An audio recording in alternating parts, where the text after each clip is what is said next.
பிரண்டை துவையல் செய்யலாமா?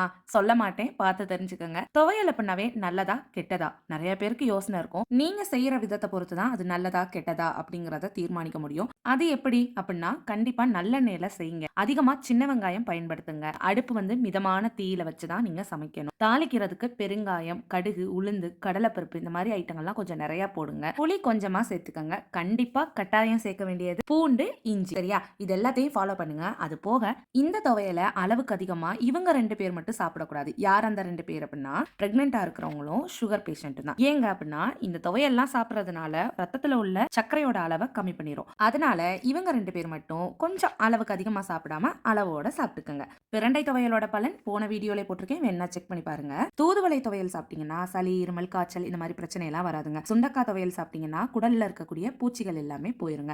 புதினா துவையல் செரிமான பிரச்சனைக்கு ரொம்ப நல்லது. வயிற்று புண்ணுக்கு ரொம்ப நல்லது. வாய் துர்நாற்றம் போயிரும். மருந்து மாத்திரைன்னு சாப்பிடாம இருக்க கண்டிப்பா வாரத்துல 2 நாள் துவையல் சாப்பிடுங்க. டாடா.